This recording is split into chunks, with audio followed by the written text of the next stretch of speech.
This hearing will come to order. I'd like to welcome everyone to the Joint Economic Committee's first hearing in this Congress. It's an honor to lead this committee, and I'm excited to build on the success of former Chairman Beyer's leadership this last Congress. And I'm also looking forward to working with my fellow committee members, including our new Vice Chairman. Congratulations, Congressman Schweikert. I want to welcome the new members of the Joint Economic Committee, Senators Welch, Fetterman, Schmidt, and Vance, and Representatives Ferguson, Smucker, Maliotakis, is that how you say it? Moore, and Porter. And today's hearing will begin with 5-minute opening statements from myself and Vice Chairman Schweikert and each of our 3 witnesses. Welcome. We will then proceed with questions alternating between parties in an order of member arrival. Members are reminded to keep their questions to no more than 5 minutes. Now for opening statements. By most estimates, we are now less than 1 month from a default on our obligations as a nation. This is unacceptable. It's unprecedented, and it's caused by too many members putting politics ahead of people. The United States simply does not skip out on its bill. The United States pays its bills. And when we do, like when we voted to do so 78 times since 1960, including, I would point out, 3 times under President Trump, we don't just signal to the world that we are a responsible nation. We also avoid economic catastrophe for the people who sent us to Congress in the first place. Let's be clear, a default will drive up costs for working families, from mortgages, car loans, student loans, and small business loans to the costs of consumer goods. And it will cost jobs, millions of them. Nationwide, Moody's Analytics predicts a drawn-out default would cost us between 7 and 8 million jobs. And that includes as many as 38,000 jobs lost in my home state of New Mexico. For 2 years now, Republicans have been predicting a recession. Now they have manufactured a default crisis that could actually cause that recession. Using the economic well-being of the entire nation as a bargaining chip is wrong and shouldn't be condoned. Democrats, Republicans, and independents should all absolutely negotiate on our annual appropriation bills. And as a member of the Senate Appropriations Committee, I've been part of these negotiations. I know how opinionated we can all be and how hard we fight for our constituents and the issues that we believe in. And that's exactly what we should do in our appropriations process. But holding the economic well-being of our country hostage over appropriations and legislation we have already negotiated and passed is wrong.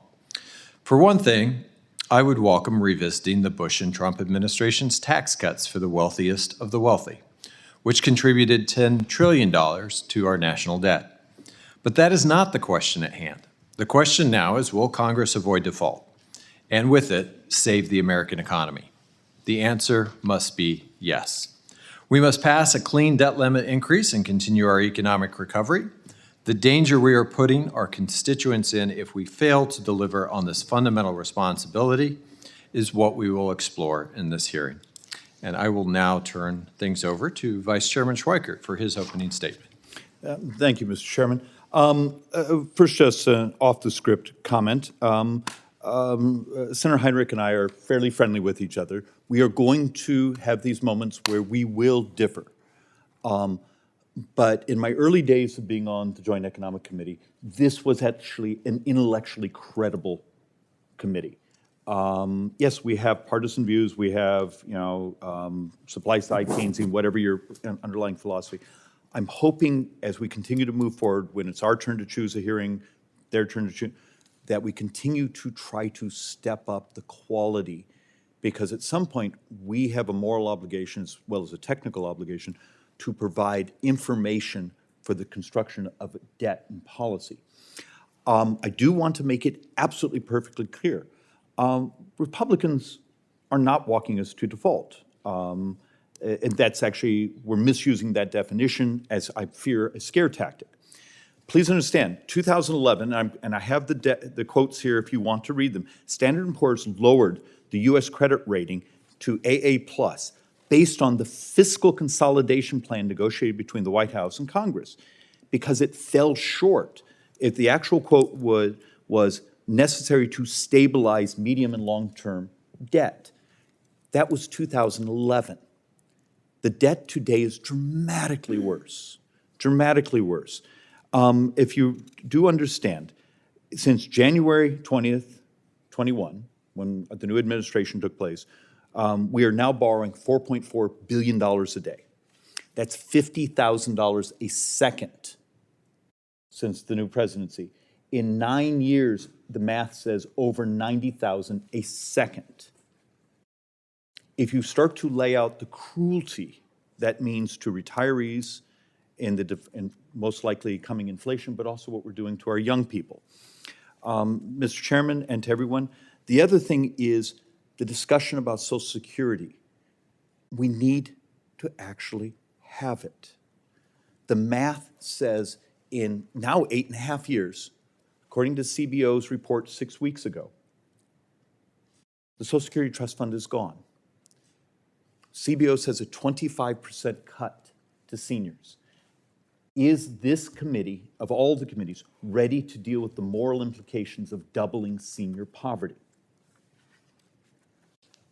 I will argue that's absolutely immoral, and my heartbreak of the President's State of the Union speech, where many of us had spent a year quietly negotiating to see if there was a fix we could bring to the table, and then to stand up and give a speech to the American people saying, don't touch it, and we all applaud, with understanding that was signing a contract on doubling senior poverty in this country in 8.5 years. That is cruel and unacceptable. The other point I really want us to understand is my personal sort of rage at the theater that has been this debt ceiling. And having read both of your testimonies, I appreciate the partisanship, but there's some things that are technically absolutely incorrect. Please take a look at what happened in this body, 2017, 2019. Are you telling me that the $620 billion of additional spending and the lifting of spending caps that was absolutely required in dealing with Democrats at that time on the debt ceiling was a clean debt ceiling? If we're going to judge each other, let's be honest and judge each other by the same standards. We have incredible concern on the scale and growth of this debt and the stresses that puts on society, and ultimately the crushing of the poor by not dealing with these things. To pretend that the other side, my brothers and sisters on the left, have stood up and said, let's do clean debt ceilings, that's intellectually dishonest, as well as just factually not true. Please let this hearing be about where we're at, how we mechanically do this, and how we meet the morality of the crushing debt that's coming through the society. Last thing also, the chairman in his opening statement said the 2017 tax reform and threw out the number of $10 trillion. We have vetted that number multiple times when we do the growth effects, and we can't find that number anywhere in the actual literature. We'd love to see it. And with that, Mr. Chairman, I yield back. Now I'd like to introduce our three distinguished witnesses. Dr. Wendy Edelberg is the director of the Hamilton Project and a senior fellow in economic studies at the Brookings Institution. Dr. Edelberg is a macroeconomist whose research spans a wide array of topics, from household spending and savings decisions to economic effects of fiscal policy to systemic risks in the financial system. She frequently writes reports and articles for the Hamilton Project on a variety of macroeconomic topics, most recently with a focus on issues affecting the post-pandemic labor force and the debt ceiling.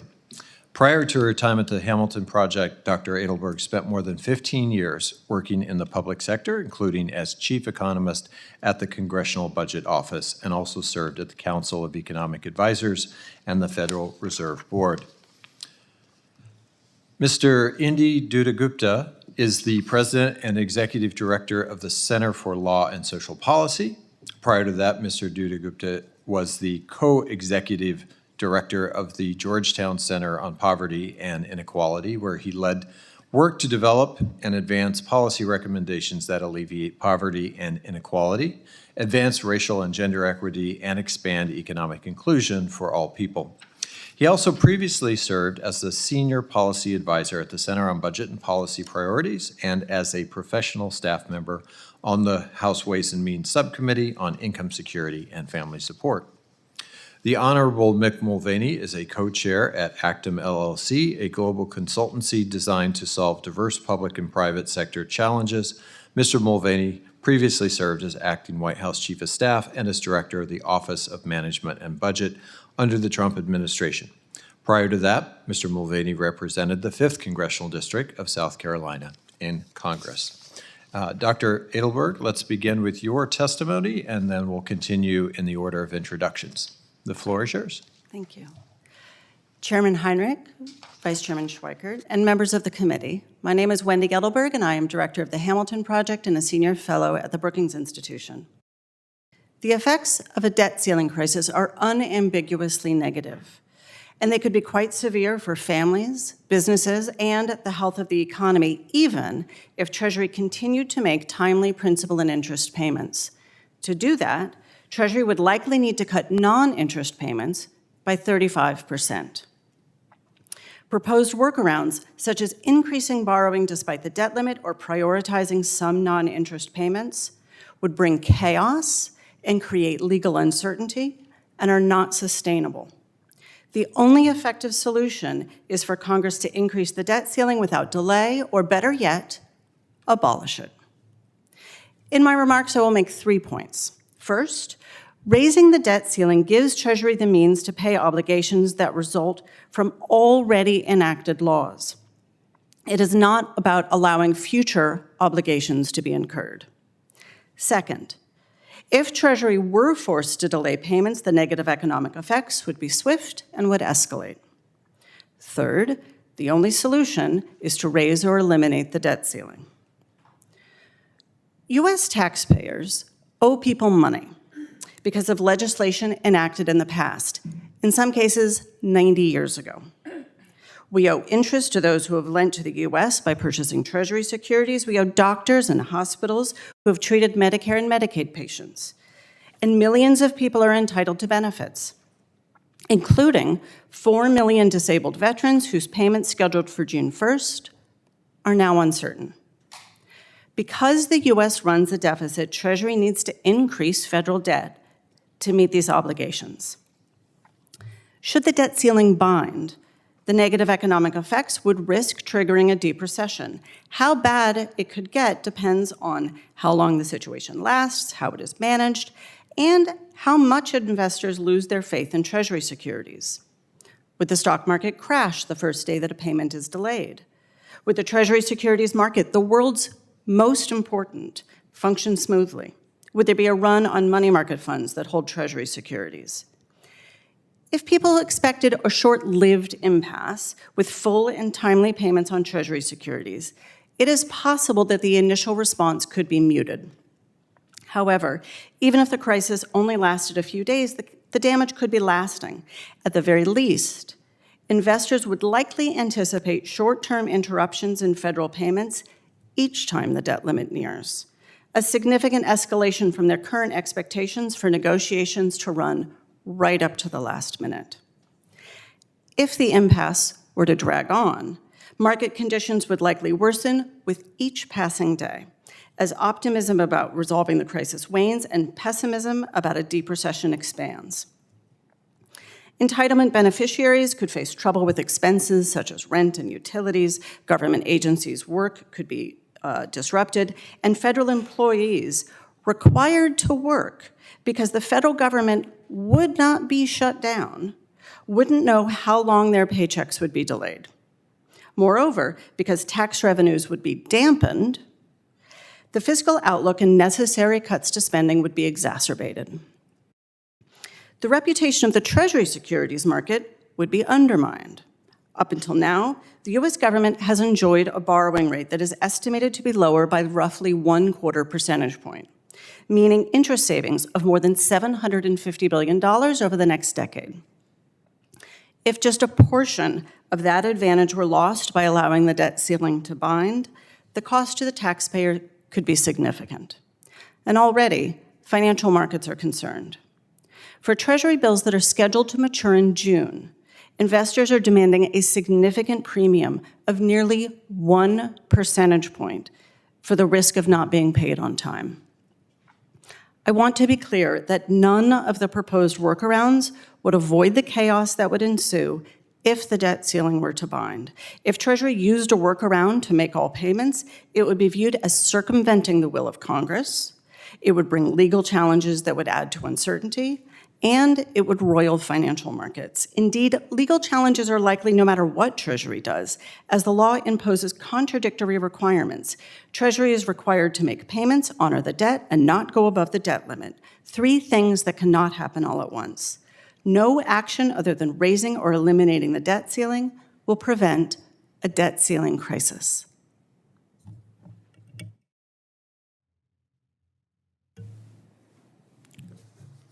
Thank you, Chairman Heinrich, Vice Chairman Schweikert, and members of the committee. My name is Indy Dattagupta, and I'm President and Executive Director of the Center for Law and Social Policy, or CLASP. CLASP is a national nonprofit using research and analysis to promote effective policy solutions to end poverty and advance racial and gender equity. I'm honored to discuss why many people rely on federal programs to achieve a basic living standard, why the deep cuts mandated under the McCarthy debt ceiling bill would undermine the well-being of the nation's people, and the importance of raising revenues alongside the dangers of failing to raise the debt limit. So first, why do people rely on federal programs to achieve a basic living standard?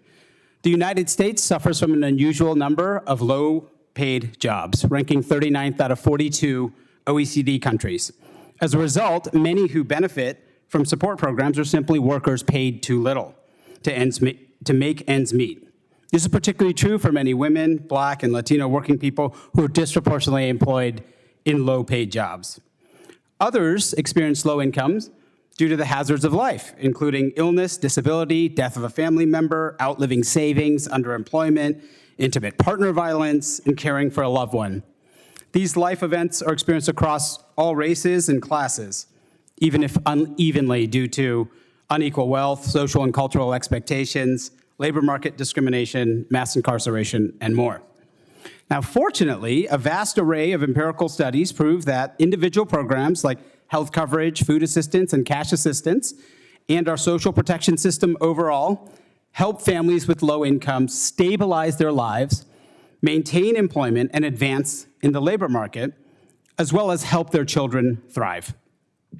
So unsurprisingly then, the McCarthy bill's deep cuts would undermine the nation's well-being. The House debt ceiling bill would set dangerously low caps on appropriations that would grow harsher over time. If House Republicans later allow spending on defense, border security, and veterans' medical care to grow, virtually all other appropriated spending would need to be eliminated under the caps. Supports on the chopping block include childcare, which helps parents while they work or go to school to improve their employment prospects. Post-secondary education and workforce development, which can offer credentials required for better jobs and support our small businesses.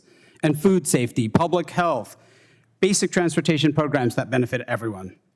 The bill also would use work reporting requirements to limit access to Medicaid, SNAP, and TANF, programs that help families, including more than 1 million veterans, access opportunity and thrive. Extensive evidence proves that such requirements do little to promote work, but do increase hardship, harming many who merely fail to overcome the red tape that these requirements create. So instead, revenues must be a major part of the answer. The United States is a relatively low-tax country, ranking 32 out of 38 OECD countries in total government revenues as a share of GDP. While total government spending is also low compared to other wealthy countries, recent tax cuts have helped propel us to our current debt levels. The Bush tax cuts, their extensions, and the Trump tax cuts alone are responsible for most of the increase in the ratio of debt to economic output since 2001, adding trillions to deficits. The McCarthy bill would actually reduce revenues by cutting the IRS budget and making it harder to collect taxes owed by the wealthy and corporations. Now, we face serious dangers if we fail to raise our arbitrary debt limit. A default could spark a financial crisis, causing millions of job losses and decimating retirement savings for people at all income levels. It would make borrowing more expensive and reduce families' ability to build wealth through home ownership, education, and entrepreneurship. Millions of people would immediately feel the impact of a stop in government spending through delays in Social Security, veterans, disability payments, and more. A recession, which the proposed cuts could trigger, could harm everyone, particularly workers paid the lowest wages, young people, and communities of color, many of whom are among the last hired and first fired. The House passed bill tells American families, heads you lose, tails you lose. Tying passage of a debt limit bill to cuts is dangerous and would increase costs, deprivation, and suffering for American families while gutting investments that ensure our nation's long-term competitiveness. Congress should not pass any deal that increases hardship, never mind one that asks struggling families to foot the bill so the richest corporations and households can evade their taxes. Thank you. Director. Senator, thank you. Thank you for the invite. It's nice to be back in the room. As a former House member, I always like to comment on the fact y'all's meeting rooms are a lot nicer than ours. So it's always nice to be over on this side of the building. And it's welcome to have a chance to talk about the debt and the deficits. We don't do that enough. The last time I was in this room having that conversation was in the spring of 2011. I was sitting where Ms. Moore is sitting right now, and the debt was $14.3 trillion. And we did very little about it.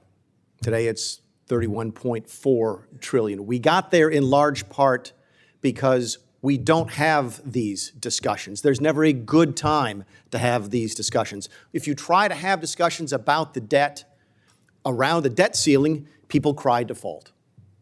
If you try and have a discussion about the debt around appropriations, as the chairman suggested at the output, people don't want to have that discussion. They cry government shutdown. It seems there's never a good time to talk about how and why we got $31 trillion into debt and how we might get out of it. In fact, ignoring it is how you get where we are. And my fear is that we will continue to ignore it. We're having the hearing. I understand the Senate Majority Leaders asked for these hearings. I appreciate that. But we'll probably ignore it again. We'll probably ignore Social Security, which is a complete travesty. We've got 9 years left before there's 24% across the board cuts, and we're not having hearings today on Social Security. The same is true with Medicare.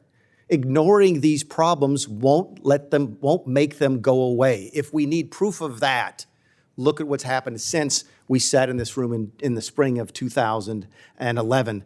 Mr. Schweikert said something that caught my attention in his opening statement about the intellectual credibility of this committee. I loved serving on this committee. I served under both Senator Casey from Pennsylvania and Congressman Brady from Texas.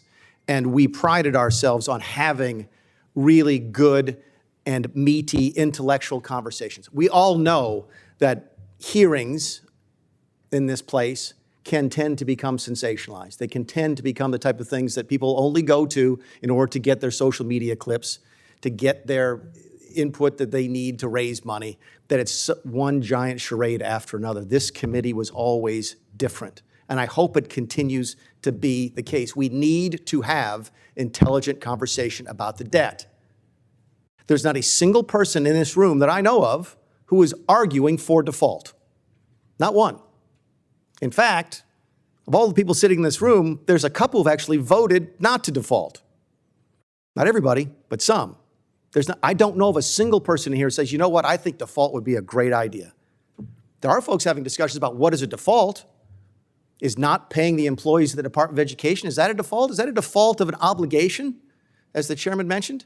Or is not paying your interest on your debt a default, as defined by the rating agencies? Those are the types of differentiations, of distinctions that I think is important for this committee to make because no other committee will make them. You can get away with saying, oh, not paying the Department of Education is a default in other committees. You shouldn't be able to get away with it here. This has always been one of the most reputable committees on Congress. I hope it continues to be. We need to have conversations about tough, important issues. And this may be the only place we can do it. I hope we have a chance to have those types of conversations today about the fact that we are $31.4 trillion in debt and that we have to have a discussion about how to raise the debt ceiling between now and sometime in June. With that, thank you, Mr. Chairman. Thank you all for your testimony today. Director Mulvaney brought up the issue of the debt. I'm curious to hear from all three of you, actually, There are multiple ways that you can get at the debt. You can cut spending, you can grow the economy, and you can raise revenues. Obviously, this broader body has chosen several times in recent years to cut revenues. I'd love to know from each of you what your opinion is of whether or not revenues should be part of this conversation as well as cutting spending, and what the relationship between those two things and growing the broader economy is. Starting with Dr. Edelberg, and we'll go straight across. I'm absolutely sympathetic to the concerns about the fiscal trajectory. It's unsustainable. When you look at the spending pressures on the U.S. economy over the next 30 years, they're significant. They are largely a result of the aging population and rising healthcare costs. And those are going to be demands on the U.S. population, whether the federal government meets those demands or the private sector meets those demands. But of course, if we go the route that the federal government meets those demands, then I think it requires more revenue. So I think that the difficult question before you is, what do we want our federal government to do for us? And then how do we want to pay for it? I think revenues should absolutely be on the table. And I think thinking about all of the trade-offs for who gets harmed by spending cuts and how incentives change from increasing revenues, all of those trade-offs have to be considered. But there's no shortage of ideas. They're just difficult political questions that have to be dealt with. Thank you, Senator Heinrich. Sorry for my volume earlier. So let me just note that the U.S., again, is a relatively low-tax country compared to other countries with comparable or sometimes higher living standards. And our spending is relatively low, but not as low. So there's a gap. So we're towards the top of the bottom on spending, and we're at the bottom on taxes. So it seems to me that's quite clear that what other countries with comparable living standards have figured out is that you need more revenues. U.S. has obviously had a lot of benefits with being able to borrow more cheaply than other countries, but I think we need more revenues. The final thing I'll just note is that those revenues can be used for obviously meeting the nation's needs, including some investments that have extraordinary ROI. That we're talking about things like the expanded child tax credit we had before, which had an 8-to-1 ROI that no other stakeholder could make such an investment but the United States government. So there are things we can do. It's not that everything needs to pay for itself. Sometimes we just care for people. We live our values. I appreciate Vice Chairman Schweikert's commitment to addressing poverty among the elderly and others. But there are also a lot of fantastic uses for revenues that could be cost beneficial. Chairman. On revenues, I think traditionally we pull between like 18 and 20% of GDP out in revenues. I think we're at the high end of that right now. I think you say it's low compared to other countries. We're at the fairly high end of the scale right now for us. I think that's a good point. I think to answer your question, Mr. Chairman, if you go back and look, and we did this back in the Budget Committee back in 2011 and 12, we did a pretty decent investigation into fiscal consolidations, other countries, smaller countries, without a reserve currency that had been through what we anticipated then that we were going to go through. And I think the two examples we used were Canada and Australia. And what you saw was they used successful fiscal consolidations tend to have a mix of cost reduction versus revenue enhancement of about 85% to 15%.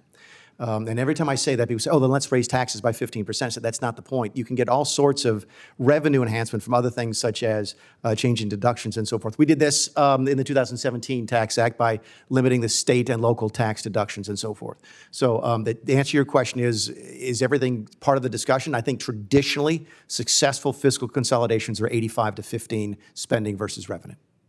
So whether you define those as taxes or other revenues, as you pointed out, they should be on the table as part of an overall package? I don't remember why Canada did the way that they did. It may simply be that was the political expediency and it worked. Keep in mind, those are also democracies, and they probably had to get parties from both sides to agree to something. So I don't know if it was the math and the economics that was driving it or was politics. I'm just telling you that if you look historically to the fiscal consolidations, that seems to be the blend. Vice Chairman. Thank you, Chairman Heinrich. I was so engrossed in the discussion, I was losing myself there. And to the doctor, thank you. Actually, you get a brownie point, if there's such a thing, having a 7-year-old. We do lots of little gold stars for being actually intellectually credible on the willingness to point out Social Security, Medicare, some of the things in just that it's a shame that even our side, but in reaction to the politics, is no longer talking about some of our major drivers. Obviously, I'm going to ask Mr. Mulvaney one or two things, and then we'll bounce around.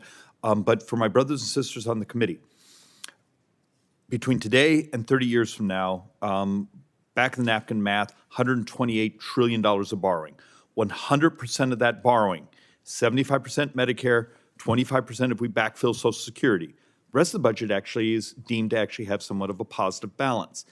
9 years, actually less than 9 years, we can get rid of all discretionary, including defense. All discretionary is gone, and we still have to borrow hundreds of billions of dollars just to cover the mandatory spending, Social Security, Medicare, Medicaid, and that's actually without Social Security, Medicare. I don't think we understand the driver of our incredible growth in borrowing. Turns out it's really not Democrats or Republicans, it's demographics. We got old. And we're often unwilling to talk about that. But first, a fixation, just because it's important that we get this on the record. And as some of you know, I have a compulsion with the boards, try not to hit the chairman with this. But Mr. Mulvaney, you may actually remember some of this discussion because you and I were around for this. We were downgraded as a nation by Standard & Poor's in 2011. And we were downgraded not because of the fight over the debt ceiling. We were downgraded, for those who would like to actually read it, we were downgraded because we didn't demonstrate credibility on how we were going to manage the future. A couple of your comments, the numbers are dramatically worse today than 2011. Is this possibly coming back at us? Because you've actually had conversations with some of the rating agencies. Sure, and the conversations I've had have been quite interesting because I asked them, again, the word, what is a default? And you ask a rating agency what a default is. A default is non-payment of your interest, and principal and interest. But principal is easy because we borrow money to pay it back. We take new debt to pay off old debt, but we have to also borrow money to pay off interest.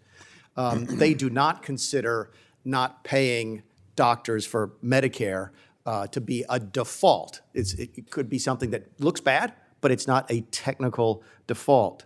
What was really eye-opening to me is when I had the conversation was that I remember when that happened in 2011, our borrowing costs actually went down for a period of time. And it turns out there was actually other stuff happening around the world that created a flight to Treasury that drove down our interest rates. And we're having that conversation, and one of the rating agencies pointed out to me, they said, I honestly can't remember which one it was, said the real risk is if it happens again, then there's 3 rating agencies, you've been downgraded by 1. If you're downgraded by 2 of the 3, then there's all sorts of financial institutions that aren't allowed to hold our debt, and that could be absolutely traumatic. There's no question about it. And my fear is they do it for that reason that you've just mentioned. So let's say that we go out and we raise the debt ceiling tomorrow. Let's say you have a clean debt ceiling vote tomorrow. Everybody votes for it, okay? All 435 of you in the House and all 100 of you in the Senate. Do you really think that's gonna solve the problem? Do you think that would cause the rating agencies to go, wow, this is great. This is absolutely AAA. They didn't have a discussion about what was happening. They'll have no plan to solve the problem. It's just going to get worse. And in fact, it probably makes a downgrade more likely if you just stick your head in the sand and vote for a clean debt ceiling. And it would cause the rating agencies to look at this and say, they are never going to deal with it. If they won't deal with it now, they're never going to deal with it. We're going to put them on negative outlook, and we're going to downgrade them. That's what frightens me, is that the same thing that happens now that happened in 2011, and that people decide to get in the political blame game on one party over the other over realizing that it's our fiscal situation that is driving that downgrade, not necessarily our politics. And we've seen some of the subscription issues on some of the recent debt auctions. The other thing, and just because it's important, is as members of Congress and the Senate, we seem incapable of actually doing things unless we live in a stressor. Avoidance is, let's be honest, it's like our term paper at the end of this session, we stall until we're being screamed at. The fact of the matter is, if you look at when we have actually done something, it's been moments of stress. It has been being up against the debt ceiling. It has been, we're up against, we don't have appropriations documents. I'm not thrilled that those of us as board members of the largest economy in the world, we can't do our homework until we're fearful. But this is a list, and the fact of the matter is, when we've made differences, whether it be with the Clinton administration, all the way back to Reagan, to others, when we've actually done something adult-like, it's been inflection moments like this. And with that, I yield back, Mr. Chairman. Representative Porter.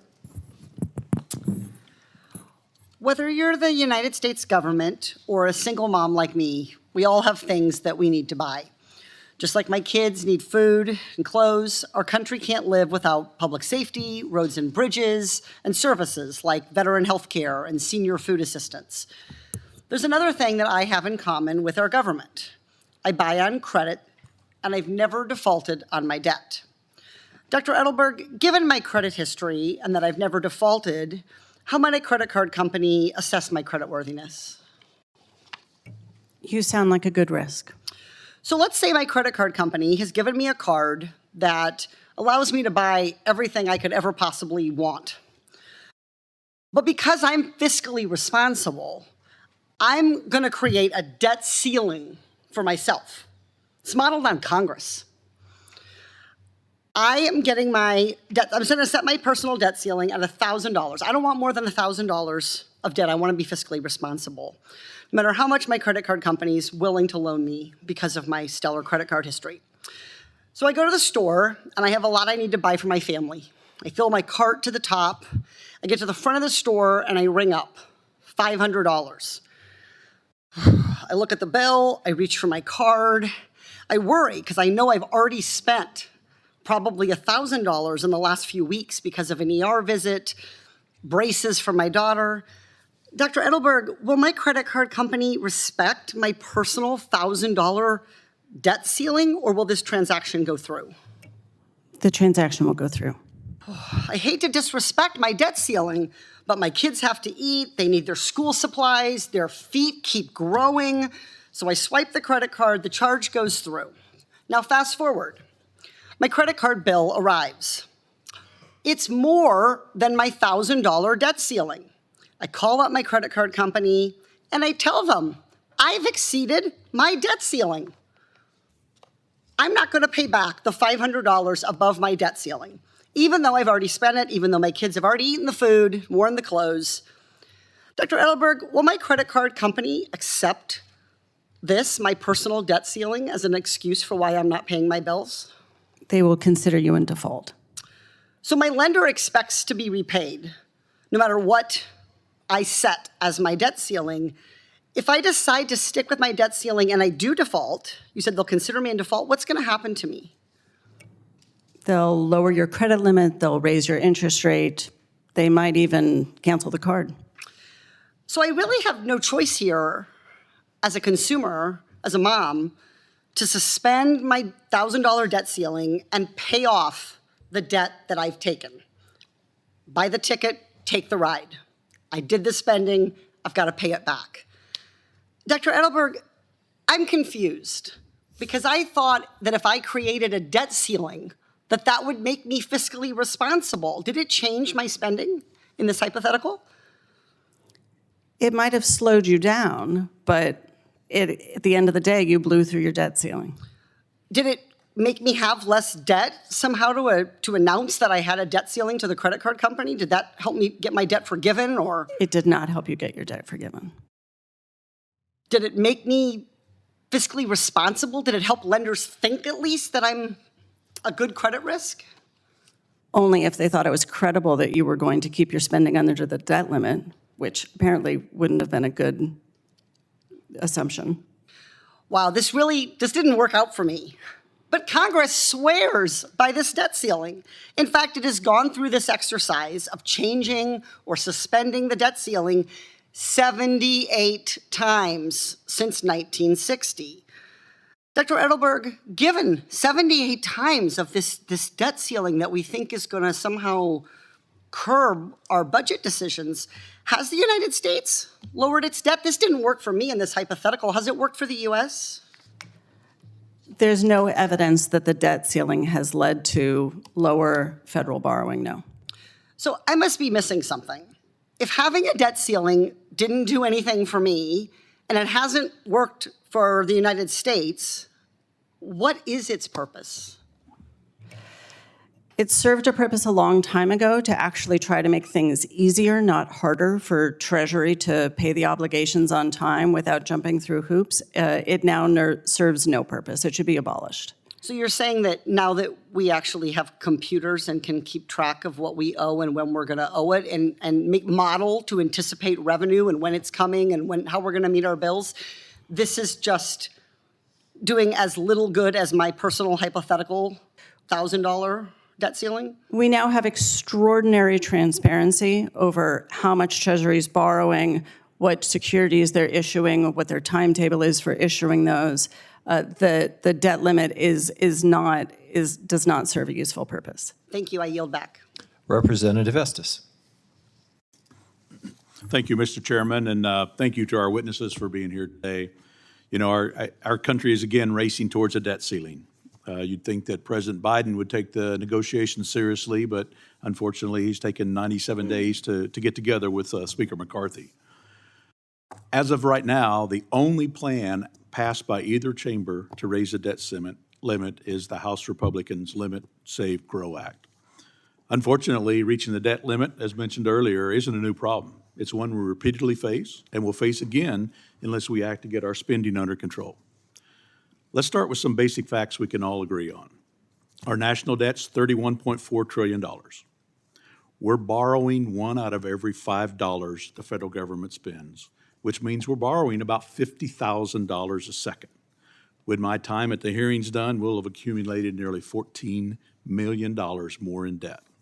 And every taxpayer's on the hook for over $250,000 in debt. These are the facts. I'm glad that we're talking about an agreement. I mean, that we, as stated earlier, we don't want the United States to default. I'm also glad, Director Mulvaney, that you helped clarify the definition of what a default was, because that sometimes gets thrown around loosely. And it's really not the best way to describe our situation. Since we do have revenue coming in, we're just spending more than what the revenue is.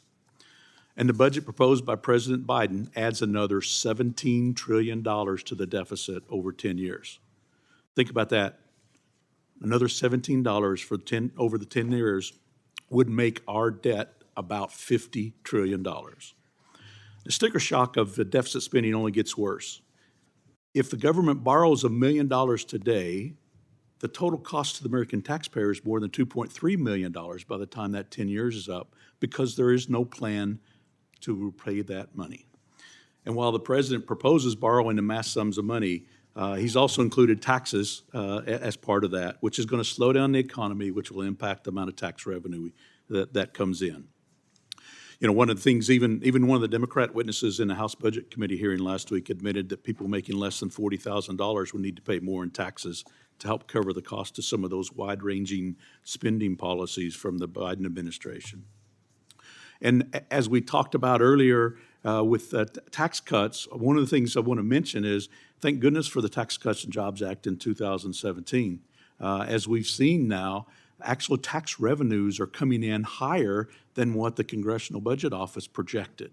In 2022, it was over $900 billion more than the CBO projected when the bill was passed in 2017. In 2021, it was roughly $200 billion more. And so actually the economy is turning in more tax revenue for us. So let's think about the federal spending sort of like a personal budget.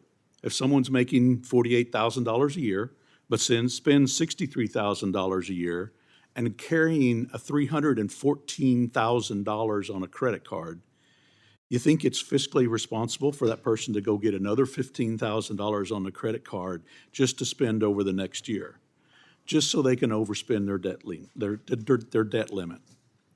No, the first place we need to start looking at is how do we reduce our spending so that we can match that up with revenue. If we don't, we'll get back in the same point to where we are today. So the only responsible plan we have out there is the Limit, Save, and Grow Act that's been passed by the House Republicans. I'll note that this hearing today is how a U.S. default crisis harms American families and businesses. Nobody wants a U.S. default crisis. Nobody wants the U.S. to default, and we want to make sure that the bill that the House Republicans passed helps prevent that, and it's the only bill that's going to do that. And it helps strengthen our financial footing for the future. Mr. Mulvaney, when I came to Congress 6 years ago, the estimate was that if we could save about $6 trillion in a 10-year period, we'd have a balanced budget. Now that's roughly $16 trillion based on where we're at today. How do we address our out-of-control spending to actually make sure that we get back in the right direction? How do you address out-of-control spending? You try and convince folks in the other party, and your own party, by the way, that spending is a problem. You can face it. You don't get $31 trillion in debt by one party doing it to you. There are folks in my own party who are just as eager to spend as some Democrats are. So yeah, you've got a fight to do. It's always easier to say yes. It's always easier to say yes. I can't tell you we went through, I was in the OMB, I know I'm over time, I'll tell you a story. We were down there one day when I was writing the first version of one of the budgets, and we were cutting pretty heavily. And then we got some instructions from up above to sort of spend a little bit more money. And I want you to know the meetings were a lot easier after that, when you could tell people, oh yeah, we'll spend more on this, spend more. It's really easy to spend other people's money, which is what y'all do, right?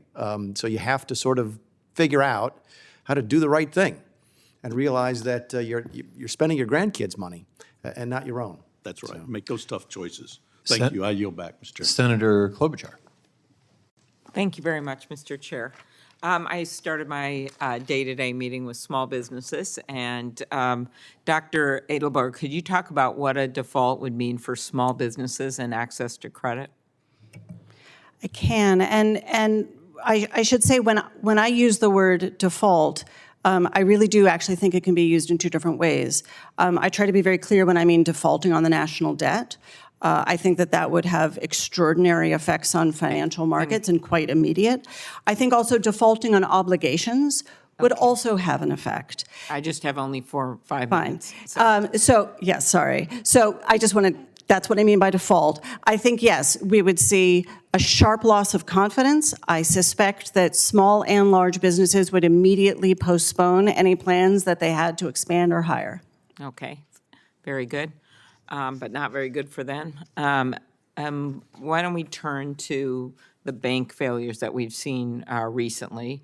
Another shock to the financial system could further destabilize the banking system, cause panic from depositors.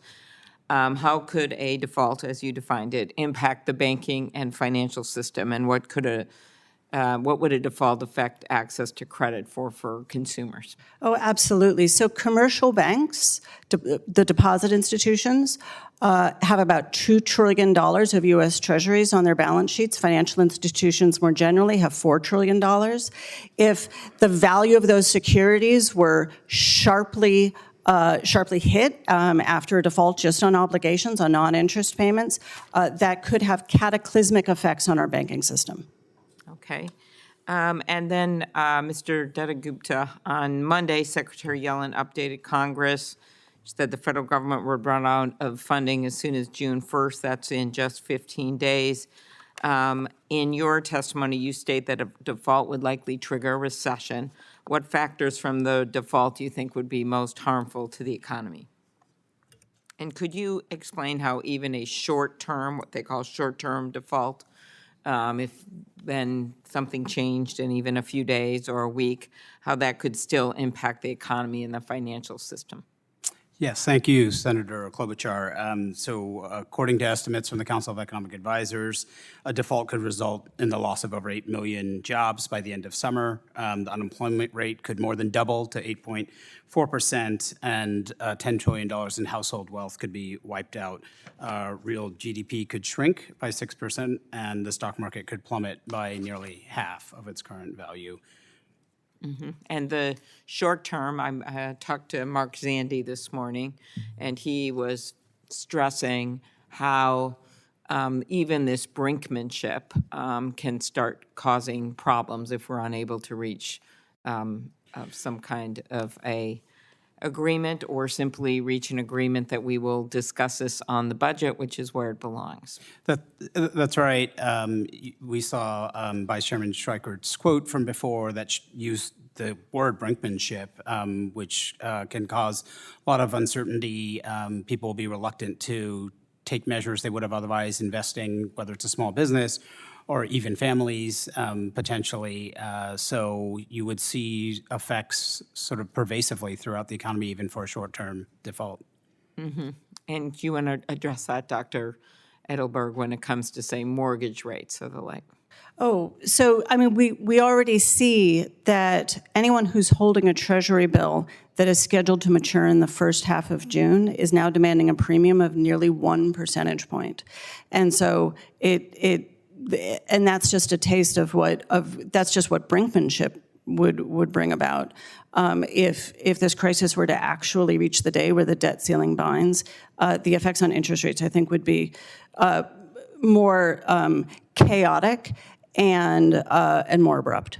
Yeah, I mean, our nation right now, our bonds are viewed as safe, correct? Safe, liquid, backed by full faith and credit of the U.S.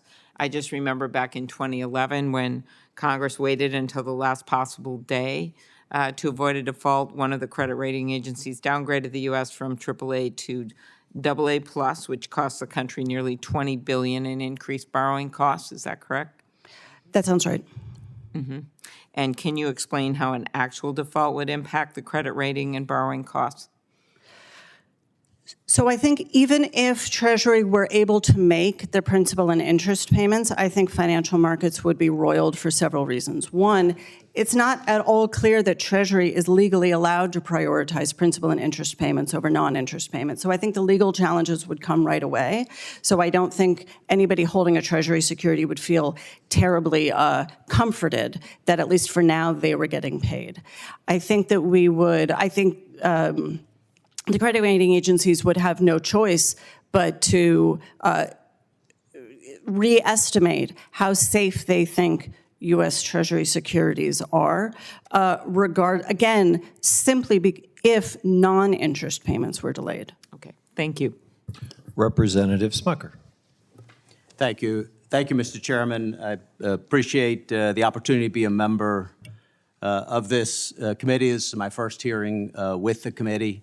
I think this is a potential committee, a potential forum where we can come together and, as Mr. Schweikert said, have intellectual, real discussions about both the state of the economy and steps that we can take to improve the economy, to ensure that all Americans can live their American dream. It's one of the reasons I ran for Congress, is to ensure that we put policies in place to lift people out of poverty and ensure that they can do well in this great country of ours. I hope that's what this committee is. And so I was disappointed, Mr. Chairman, when I saw the title of the first hearing, How a U.S. Default Crisis Harms. And then after hearing some of the opening comments, it's clear this is an attempt to smear Republicans with some, what's the word I just heard, brinkmanship that would lead us to a default. There is no argument on my side that there should be default, or at least in my point. It would be terrible for the future of the country. It would be terrible for American citizens. And so then you say, well, we should just do a clean debt ceiling.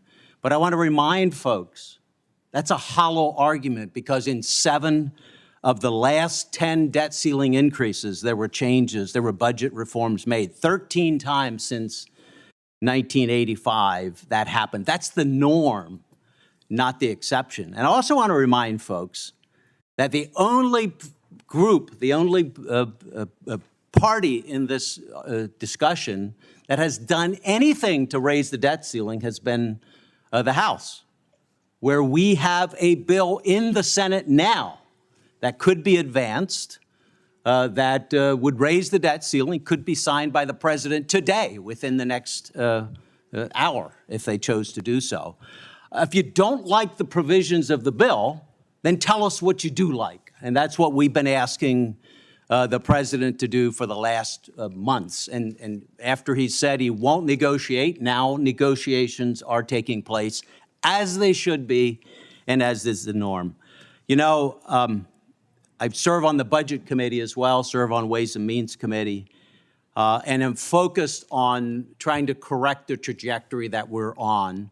I was encouraged when we quickly got to a discussion in this hearing today about that trajectory and the impact that will have if we don't change it. Because today, we are at the highest level debt to compared to GDP than since World War II, when we had ramped up after a national crisis. And we're in an uncertain world right now and in a bad position to be able to take on any crisis that may come along. Projected to grow to double GDP in the next 30 years. I'd like a hearing, Mr. Chairman, on what that means for the American people, on what that means for people in poverty and people in the middle class if we don't change the trajectory. You know, a sovereign debt crisis will occur when our creditors no longer believe in the faith or the ability of the U.S. government to make good on its debt, or when they believe policymakers cannot take the actions necessary. And that's why the work of this committee is so important. At least the Limit, Save, Grow Act begins to change that trajectory. I want to show a chart here. It just starts to change the trajectory. It would start to build confidence in our creditors that we can move in the right direction. It's just a start. It's just a start, but we have to get started. So let's come together on this. We're going to raise the debt ceiling. We need to, but it's an inflection point when we should be talking about putting the country on the right path. Mr. Mulvaney, I appreciate your perspective. The House passed the debt ceiling increase in April. When did the Senate vote to raise the debt ceiling? This afternoon. No, I'm joking, of course. They haven't voted yet. And Mr. Mulvaney, And I think they haven't voted because they know they can't pass it. would you talk about the trajectory we're on and the dangers to the country going forward if we don't take this opportunity to begin to change that? The bottom line in 23 seconds or worse or less, inflation. That's it. That's what you're looking at, right? Is because the only way you're going to be able to function is to print the money. Whether or not you create it down at the Fed and they put it on a computer screen or actually run the machines, it doesn't make any difference. This is going to be inflationary. That's what you are looking at, not only this year, but for the next 30, 50 years. That's the only way this gets solved. And that is not much of a solution. Thank you. Thank you, Mr. Chairman. Representative Moore. Thank you so much, Mr. Chairman, and I do want to thank our panel for appearing today.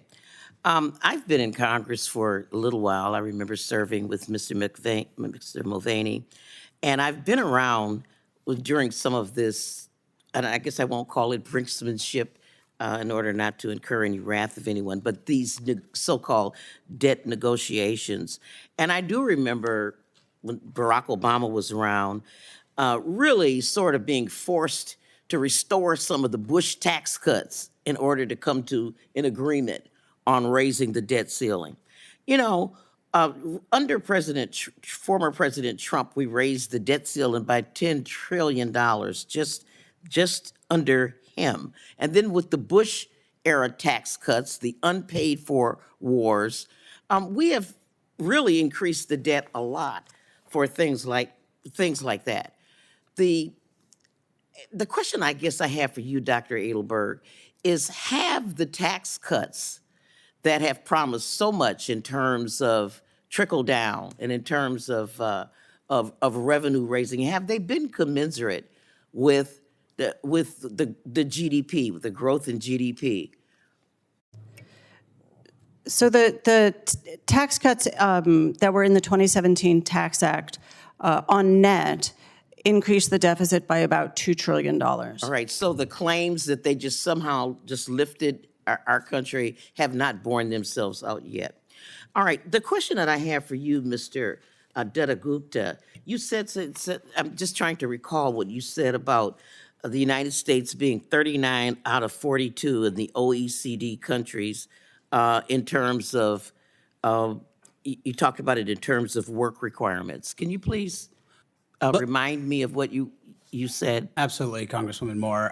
So in terms of the share of jobs that are considered low-paid or low-wage jobs, among high-income and some middle-income countries in the OECD, the United States ranks very close to the bottom. So we have a very large share of jobs that do not pay well in this country. So, so when we start talking about work requirements as a solution to our spending problems, forcing people into the low-wage workforce, is that not a solution toward? Well, it turns out it doesn't even do that. So it doesn't really do much to increase employment and earnings. You're going to mostly kick people off essential benefits like Medicaid, SNAP, and TANF, who actually could benefit from those programs and then do better in the labor market. Thank you. And so, Mr. Mulvaney, I was very eager to hear your testimony, given your tremendous role that you have played in our government. And I was really surprised to hear that you thought that the downgrade of S&P in 2011 was related to just uncertainty and not directly related to the brinksmanship. I can't think of any other word. The Government Accounting Office says that $1.3 billion just in that 1 year, it cost us in increased borrowing costs. The Bipartisan Policy Center said that in the 10-year cost would be $18.9 billion. And GOA also found that in 2013, the federal government borrowing cost increased by 38 to 70 million. And I could go on, but my time would expire. And I do want to give you an opportunity to respond to this. I do understand that confidence is a really big part of investing, but doesn't it seem curious to you that for the very first time in history that this occurred after this brinksmanship? No, because I read the report. You read the They said it was because of partisan Mr. Schweikert's got the language. I mean, you could look at it. Yes, it actually does. It mentions a bunch of different things, but the narrative has become that it was because of the brinksmanship, and that's just false. Okay. They did mention the fact that Congress couldn't get along. There was dysfunction in Washington, D.C., and that was concerning to them. Well, it was But a curious coincidence. Okay, I have 25 seconds left, and so I just want to point out, that one of the features of the bill that the Republicans are so proud that they passed regarding the debt ceiling includes repealing something like the Inflation Reduction Act, which in fact reduced our deficit by some $350 billion, if I'm remembering it correctly, something that the Republicans have not done, although they talk on and on and on about reducing deficits. President Biden and the Democrats have been the only ones who've done that. I just want to thank you, Mr. Chairman, for your indulgence, and I would yield back. And thank all of you all for your very candid answers. Representative Ferguson. Thank you, Mr. Chairman, and thank you to our panelists. Again, it's been said many times here, but I think it's worth reiterating. We've done something to avoid the debt limit in the House, and we've passed a bill. And to my colleague, Mr. Smucker had a great comment. If you don't like that, we call on our senators to pass something else over here that we can then get into conference and move ahead. But we'll continue to do this, and the things that we did are common sense, thoughtful ways to get this country back on track. It's not final, but it's a step in the right direction. Encouraging people to go to work is pretty meaningful. I've lived in a community where we saw the evisceration of a manufacturing base of the textile industry following NAFTA. And we saw a generation move into poverty and on government assistance. And it wasn't until actually we revitalized our area, brought in an automotive plant, and people went back to work that they actually got out of poverty. Okay? So jobs count, jobs matter, and getting people back engaged is important.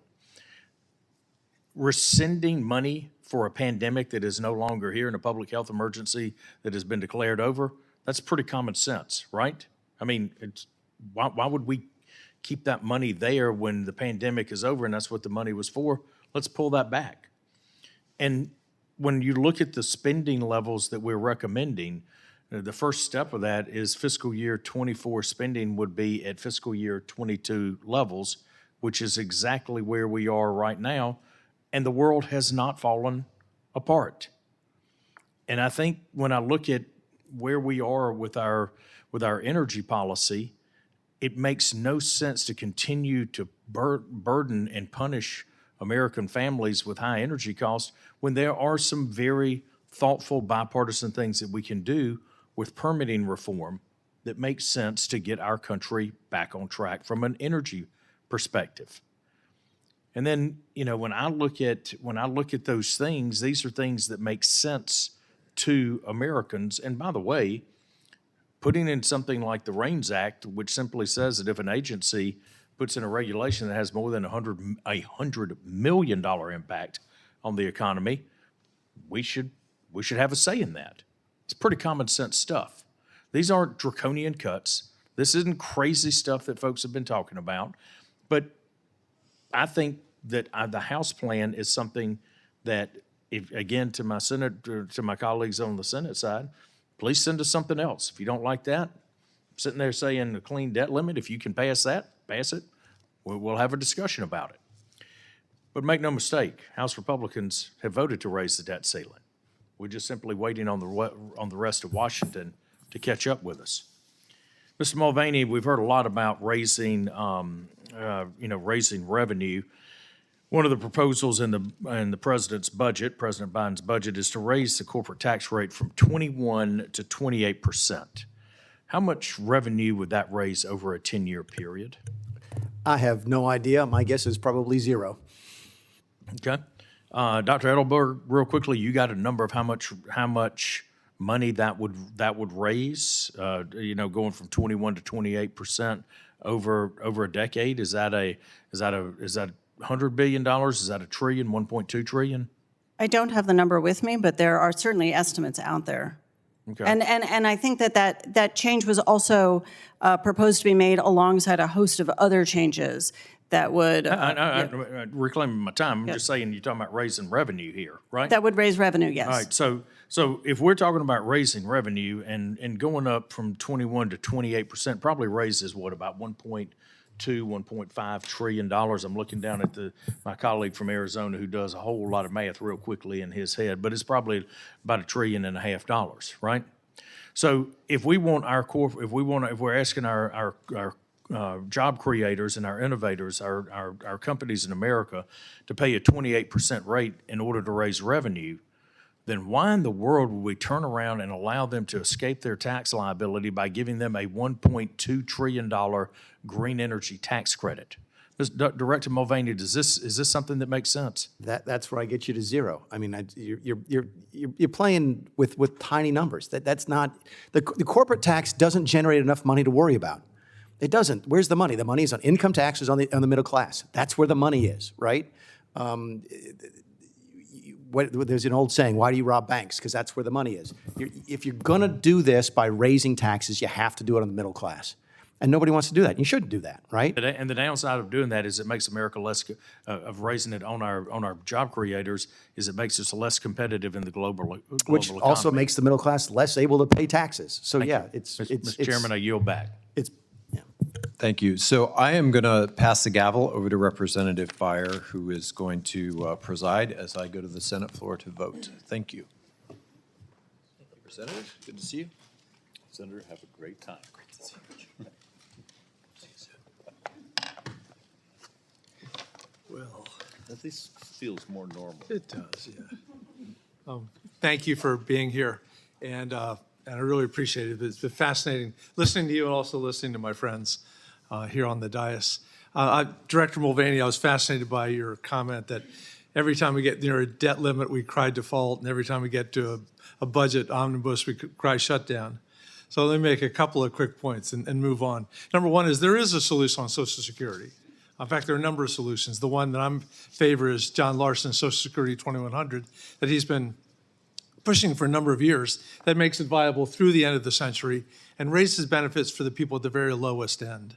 It does increase the 6.2% by a measly 0.04% per year over 25 years, so completely invisible to the taxpayer. The second thing is the tax surge. 2022 was very good for taxes, 19.2%, but you can ascribe an awful lot of that to the American Rescue Plan, to the economic impact payments, to the CARES Act, to the $800 billion unemployment insurance, and they've been falling pretty precipitously in 2023. The third point I'd like to make is we're 34th out of 38 in the OECD in terms of taxes to GDP. Our ratio is 26.6%. Theirs is 34.1 on average. And yet, American citizens want the same benefits that all those people in those OECD countries. We're not cutting back on the safety net. In fact, our safety net's smaller than most of those countries. And as Donald Trump points out again and again, it's difficult to touch that safety net. People don't want us to cut Social Security. They don't want us to cut Medicare. And he realizes it's the wrong thing to do, and he encourages all of our friends, Republican and Democrat, not to touch it. And then fourth, and Director, you know very well, the critical issue here is the mandatory spending. The Medicare, the Medicaid, Social Security, let's assume we can solve. And yet, with all that mandatory spending, we have the lowest lifespan of any of those OECD countries. We're failing our citizens. I look at the 18% of our GDP that we're spending on healthcare, and what's the next highest? 12%. Most of them are 10 or 11%. We look at diabetes, where 25% of our Medicare budget, maybe it's 20, the last number I heard was 25%, is just on end-stage renal disease, just on diabetes treatment. We have dental care, which is terrible for most Americans with the consequent impact. Telehealth, big move forward in a bipartisan way. I'm very optimistic that artificial intelligence may give us a way to move forward on a lot of different of those healthcare issues. But now, let me move to my question. One party doesn't want any new revenue. The other party is critically aware that we don't want to cut any benefits. We had Simpson Bowles. You were there for that. Nice commission, 18 people. It needed 12 votes to approve it. We had 5 Democrats vote yes, 5 Republicans vote yes, 1 independent, but we couldn't get the last vote, and it didn't happen. So, Dr. Edelberg, here we are with a $31 trillion budget that's going way, deficit that's going to go way up, public debt. What do we do? How do we, in this difficult political world, what's the way forward? There are a host of ideas. The problem here is not a shortage of ideas. There are many ideas for how most effectively to raise tax revenue while minimizing any kind of negative incentive effects. There's a whole host of ideas of where we can cut spending.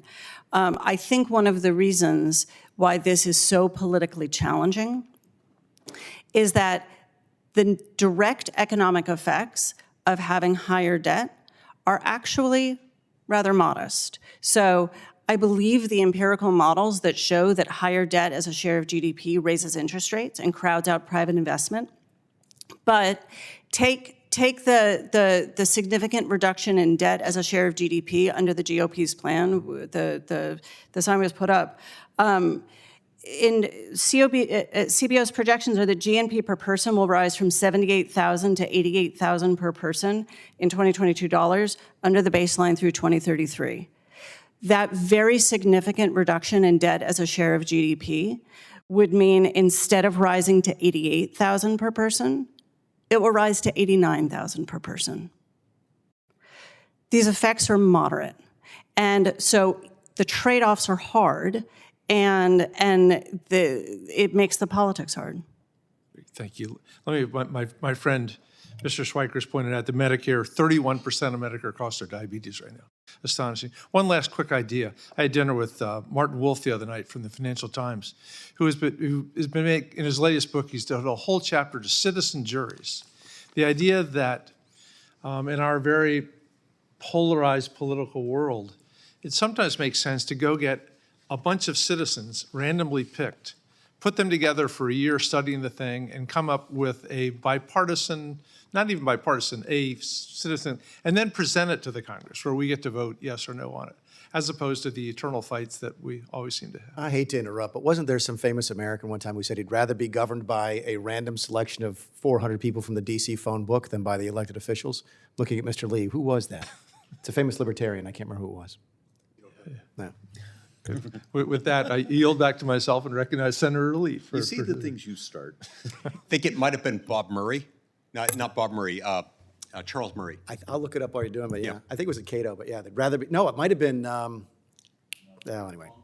Yeah, we'll think of it. All right, Mr. Mulvaney, let's start with you. Back when you were Congressman McMulvaney, which was awesome, in addition to the many other awesome hats you've worn, back in 2014, almost a decade ago, you had an exchange with then Treasury Secretary Jack Lew. Do you remember this? You had an exchange with him, and you're asking him some questions about why the government was pretending to lack the capacity to prioritize incoming revenue to ensure that the first money in the door went out the door to cover interest on debt. Do you remember this exchange? I do.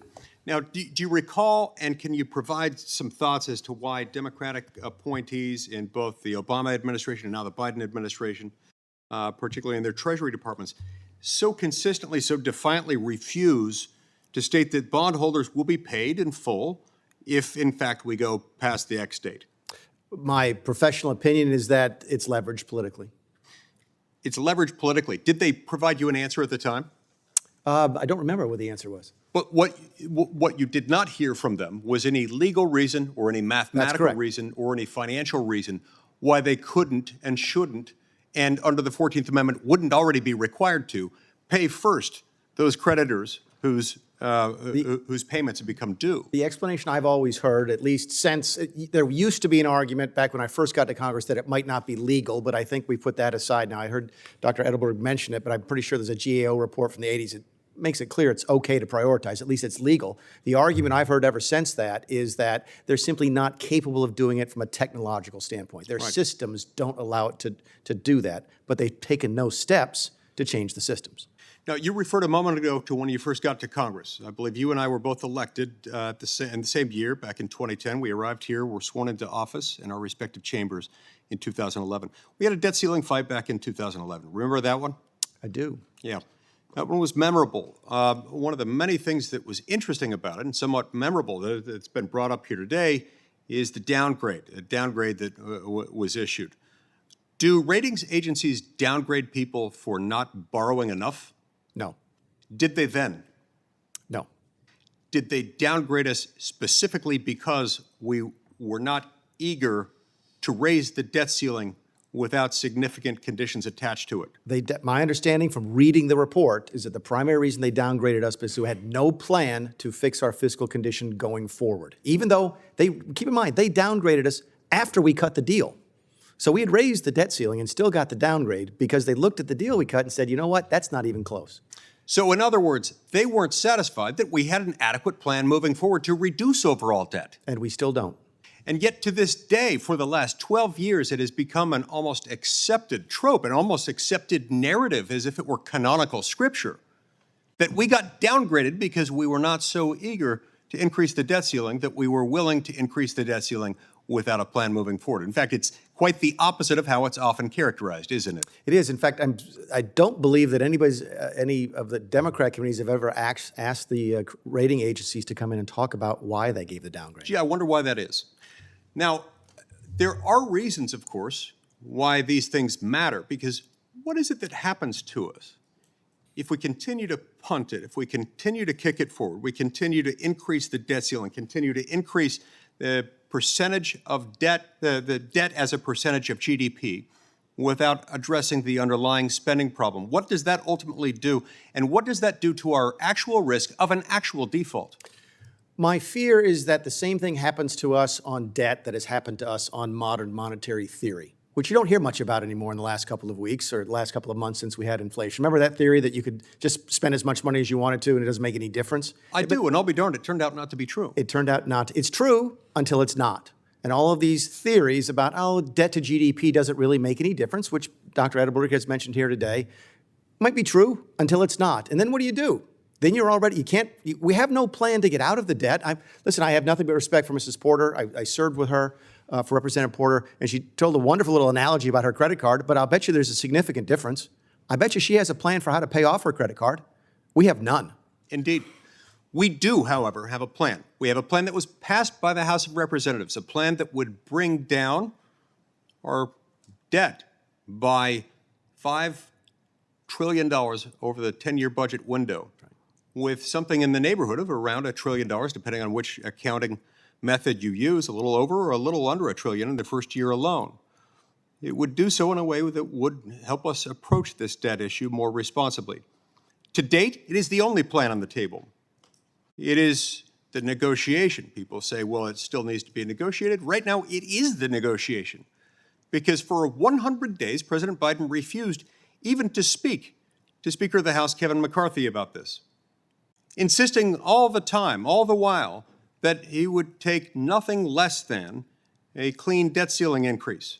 Yet another one of the same sorts of things that would predictably lead to a credit rating downgrade. I urge all involved, including and especially President Biden, move forward with this. There is only one plan on the table, and with as late as you've waited, you need to move forward. Let's pass the House-passed bill. Thank you. Thank you, and I recognize the chairman of the U.S. House of Representatives Budget Committee, Mr. Arrington. Thank you, Mr. Byer. Just to follow on Senator Lee's closing comments, I don't think it's too much to ask the president, who at one time, as senator and most recently as vice president, negotiated fiscal reforms in a debt ceiling negotiation. I am a little taken aback when people act like this is somehow unprecedented and wring their hands as if we're just completely out of control, or we can't raise the debt ceiling responsibly while dealing with this unsustainable deficit spending and debt. And we've done it. In fact, some of the most significant fiscal reforms have come out of a debt ceiling legislation and negotiations, and it only makes sense. I mean, I really think most Americans say, let me see, debt ceiling, evaluating the indebtedness of our country, its impact on our financial health and our future, and then act responsibly. I'm from Hale County, and we say, Hale. Every American family's doing that, not necessarily because they want to, but because they have to. And they have to more today, my friend, than they have in the past, because their wages and income are shrinking relative to inflation. It's fact that since January of 21, a family of four has lost $13,000 over an entire year. Now, that's over $1,000 a month, and 6 out of 10 Americans live paycheck to paycheck. I don't know how in the world they're doing it. But I think it is quite disconnected. And I appreciate that there are other ways to solve this than maybe the solutions that we've put forward. But to do nothing, or to say or suggest that we have to do a clean debt ceiling where it's reckless, is so out of touch with what the American people are having to do to tighten their belts and change their spending habits. That's why 3 out of 4 Americans say, we expect the president and my Democrat colleagues and all political leaders of this greatest country in human history to come to the table and act like adults. I am the proud author of the Limit, Save, Grow Act. I think we have to limit spending by right-sizing a bureaucracy that's 40% bigger than it was in 19. Let's just start there. It's 30% bigger from a discretionary spending perspective than it was going into COVID. CBO said that we'd be spending in 19, before COVID, this year, hundreds of billions of dollars less than we're spending today. We're suggesting we go back 6 months and apocalypse. People aren't buying that, and they're imploring and praying that our leaders come together and do what the House did, which is pass the debt ceiling. One that would pay our bills and protect our good faith and credit while acting responsibly, acknowledging that $10 trillion in 2 years, and again, Republicans have contributed to this problem over the years, and I'm the first to say it, and I'll say it at every meeting. for credibility, because it's true. But $10 trillion in 2 years, 6 of which was added to the national debt, a sustained record inflation, soaring interest, nosediving into recession, closer to the precipice of a debt crisis, which we don't know when it hits, but when it does, you can't bail out of that one. Bail out of COVID and other crises. What if we have a war with China? How are we going to borrow the money at 123% debt to GDP when we're paying $600 billion in interest alone, not a single soldier, sailor safety net for seniors, anti-poverty program? That's going to triple in 10 years. In 2 or 3 years, we'll spend more on interest than the entire budget of the Defense Department. If that doesn't make you shudder to your core, and I don't care what your political views are or your affiliation, party affiliation, then you're not reading the same material I'm reading. Mr. Mulvaney, I've said a lot. I just ask you to comment about a debt crisis. We talk a lot about default. We've remedied that with our legislation. Do you worry about a debt crisis down the road at some point that could be catastrophic, maybe irreparable? And I know my time's expired. If the chairman would just indulge. Short answer is yes. As the former budget director, it's the thing that keeps you up at night. Again, the comparison to monetary theory holds, which is that, okay, it seems to explain things until it doesn't. And right now, we sort of assume that things are okay until they're not. And when they're not, I don't know what we do, because we've got no plan to get out of debt. Our plan right now is to continue to add to the debt. I think the budget that I wrote in 2018, or maybe the one right after that Russ voted, was the last proposed budget that we expect to balance in 10 years. You'd be hard-pressed to balance the budget right now. You really would. It does worry me that we wake up one morning and people don't lend us money. And when that happens, we will print money because we will continue to want to spend it. And that's inflationary, and that's how great countries fail. And that's what worries me. I thank Chairman Byer for his indulgence. Yeah, thank you, Mr. Arrington. Let me yield to my friend, Mr. Schweikert, for a few comments while we're waiting for Senator Schmidt to return. Thank you. Retread Chairman Byer. I don't know if that's polite, but it was meant to be funny. We will be working on, I believe the next hearing will be on the House side. I will work with Chairman Heinrich. We would actually like to have a discussion on some of the primary drivers of U.S. sovereign borrowing. And we have to be honest here, it's healthcare. Substantially, the single biggest input is diabetes. We will also, if we're going to be intellectually honest, we should also talk about some of the latest statistics on obesity in America. You take a look at how many of our brothers and sisters in America are dying early, and how much of that is health. But it's also, there's some back-of-the-napkin math that says it could be the single greatest impact we have on U.S. sovereign debt, income inequality, from some of my tribal groups, is what would happen if we basically spent a decade taking on diabetes, whether it be from the new stem cell potential cure to GLP-1s to the Farm Bill and other things.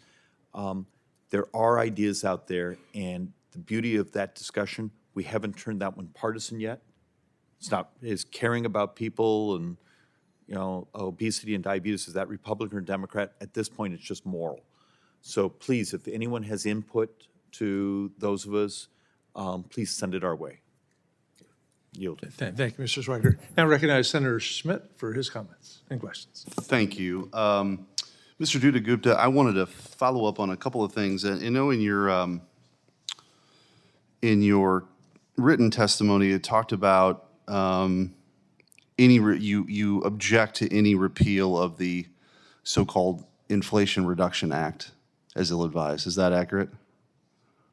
I think we're talking about the energy provisions. Yeah. Yeah, the tax provisions. Right. They help, yes, they help us achieve our climate goals. Does that make things more expensive at all? Do you think those sort of onerous regulations on, say, things like dishwashers, or refrigerators make those items more expensive? I'm not familiar with or did not focus on regulations, but the. Okay, well, let's turn to, because I do want to talk about inflation.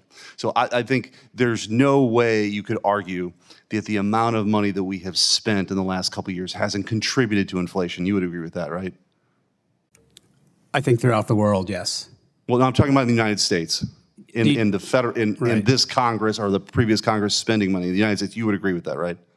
I think that among other factors, there may have been more demand in the economy than the supply could meet. But in my view, it's the supply that was the challenge, especially in the pandemic. So spending has helped lead to inflation, correct? Relative to the supply challenges, yes. Okay. And you mentioned that one of your objections with any work requirements is that we shouldn't do anything to increase hardships. That was your testimony earlier, right? That's right. Does the amount of spending that the federal government undertake and thereby inflation, doesn't that lead to a hardship for lower income individuals?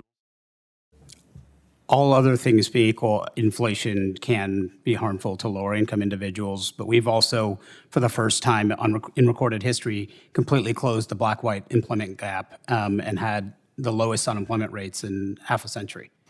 Well, I mean, you also mentioned that communities of color are usually first in, or last in, first out, right? In the labor market, yes. Right. But I want to stay on the topic of hardship. If things are more expensive for lower income individuals, if milk is more expensive or gas is more expensive, that disproportionately affects lower income individuals. You would agree with that, right? Yes. Yeah, and I think that's the challenge, right, we're facing, that the sheer amount of money that's being spent, and including in the budget that the president has submitted, $7 trillion worth of new spending, $5 trillion worth of revenue. It's deficit spending, number one, but the amount of money that's being pumped into the economy, that and our energy policy, I mean, it's not a tornado or an act of God. Inflation, there's a formula for it, and if you have more expensive energy or less energy, and you're spending trillions and trillions and trillions of dollars, that the cost of everything is going to go up. And I appreciate you advocating for, disadvantaged communities. I would think that that's exactly what I'm doing when we make things more expensive like we have. We just don't want to cause mass unemployment. And of course, the Federal Reserve will respond as prices go up as Right, well, they raise interest rates, which makes things more expensive, right? And so that's one issue. And you talk about employment. I do want to talk about some other policies that have contributed to this, vaccine mandates in particular. We saw millions of people displaced from their jobs from vaccine mandates. And I wanted to we're talking about, the chairman had mentioned previously that we're talking about spending, we're talking about revenue, we're talking about overall economic growth. The idea that we were firing nurses because of vaccine mandates, that certainly didn't help the situation either, right? For me? Yeah, yeah. I don't know. It probably protects public health, so that could keep more people able to work and well. So firing a nurse because she didn't want to take a vaccine, your argument is that protected public health? That would be the argument for vaccine mandate, yes. Right, well, okay. Well, I would argue that didn't happen, and we're talking about people who were disproportionately affected. I mean, you're talking about advocating for communities of color, probably had a lower vaccination rate, right? Yes. Correct. So probably disproportionately more fired because they chose not to take a vaccine, right? I don't know. It was for particular occupations. I don't know the data, but of course we kept people alive through those mandates. Okay, all right. I'm not going to get into a COVID debate with you, but I would argue that by forcing 80 million people through OSHA to have a medical procedure or lose your job was COVID tyranny and affected people. We're talking about advocating for people who already find it difficult to afford things by losing their job because they were making that decision. I can't believe that that's the best policy for the United States of America. So anyway, all of these things in a vacuum don't make a lot of sense. The spending is out of control, and I don't hear anything really in your testimony about controlling spending. It's about revenue, and it's about not creating any hardships, but inflation in and of itself has created a hardship. I have lots of ideas for controlling spending if we have time. Well, I just want to ask one final question for very quickly. Doctor, there was a scenario laid out before I came back, and I'm the last person to inquire, so I promise I'm going to wrap this up very, very quickly. But we went through this scenario of what happens if I overspend and what happens to the credit rating and that sort of scenario. Do you think, I mean, there's a new proposed rule by the Biden administration to punish people who actually have a good credit rating, who've played by the rules, who didn't go down that road, right? To actually pay more for their mortgage, to subsidize mortgages for people who have lower credit scores. Do you think those are appropriate incentives that we ought to encourage? I apologize, I'm not familiar with the executive order. So if you have a good credit rating, you will pay more for your mortgage to subsidize mortgages for people with poor credit ratings. Do you think that's good policy? So we use housing policy in this country and mortgage policy in this country in all sorts of complicated ways, and part of it is redistributive. Think about the support that we offer to FHA. So I can believe that one of the policies that we would want to incorporate into the enormous federal support for mortgages and home ownership in this country includes redistribution to spur home ownership among lower income communities. That would just be part of a panoply of Well, it's interesting, policies. and I'll close with this. It's fascinating that you're here telling us that, which I agree with, by the way, this idea that we continue to deficit spend, and this is terrible policy, and it's irresponsible. And then later on in your testimony, you're now saying it's actually okay to punish people who've played by the rules to have to pay more for their mortgage. I find that incredibly inconsistent. So I don't have any other questions, Mr. Chairman. First of all, let me thank you all for being here. I'm eager to fact-check the 1 million people that lost their jobs because of vaccine. We don't have to do that today, but We'll have to do seems. that, And also, in defense of Dr. Edelberg, that is not what she said. When you asked her about this new rule, she said she didn't know about the rule. I pay great attention. I've never heard of this rule either. This sounds like a QAnon rule, but we will. Excuse me, Mr. Chairman, what did it say? I said that this sounds like a QAnon rule. Okay, I've well, not heard of this. unless Joe Biden's a member of QAnon, I would encourage you to look at the rule. Once again, Right. I will look at it. Sure. Yeah. And with that, I'd like to thank you for staying through these 2.5 hours to be part of this. The risk to our country well-being couldn't be greater, and millions of American jobs are at risk if we don't solve this, as is our standing with a nation that pays its bills. Congress must act to raise the debt limit. I think we're all in agreement on that. And I'd like to thank each of our panelists for their contribution to this ongoing discussion. And thank you to my colleagues for being part of this discussion, the one who remains. Questions for the record may be submitted after the hearing. The record will remain open for 3 business days, and the hearing is now adjourned.